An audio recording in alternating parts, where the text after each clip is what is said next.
అతను చెప్పేశాడు సార్ జగన్ పేరు లోపలేసేద్దామా? అయ్యా అట్ట చెప్తే కుదరదయ్యా, కొన్ని ఆధారాలు కావాలయ్యా. సార్ ఇదిగో ఇతను కూడా అన్నాడు సార్ కాబట్టి వేసేద్దామా? అట్ట కుదరదయ్యా. సార్ 11 కోట్లు దొరికేసినాయి సార్ కాబట్టి వేసేద్దామా? కుదరదయ్యా, చాలదా, అది అతనిదేనని ప్రూవ్ చేయాలి.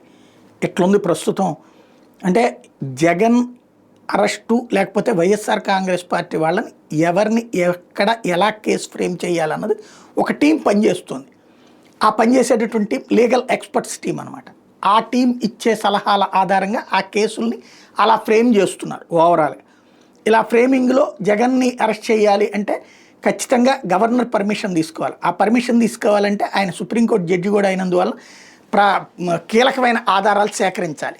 ఇప్పుడు ఆ పనిలో ఇంకా కొంత సమయం పట్టేలా ఉంది. ఎందుకంటే నిన్న లోకేష్ గారు చెప్తున్న దాని ప్రకారం ఇంకా కొన్ని ఆధారాలు సేకరిస్తున్నాము, ఇదే కాదు అని చెప్తున్నారు. కాబట్టి ఇంకా కొంత టైం పట్టేలా ఉంది. నిన్ననే డీజీపీతో సిట్ చీఫ్ భేటీ, ఆ తర్వాత హోంమంత్రి భేటీ, ఆ తర్వాత వరుసపెట్టి మాట్లాడుతుందని చూస్తే త్వరలో అరెస్ట్ చేయాలి అన్నదైతే ఫిక్స్డ్గా ఉన్నారు.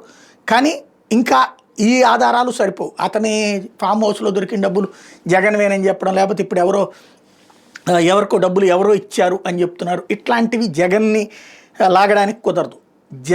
లేదా ఎవరో చెప్పారని కూడా కుదరదు.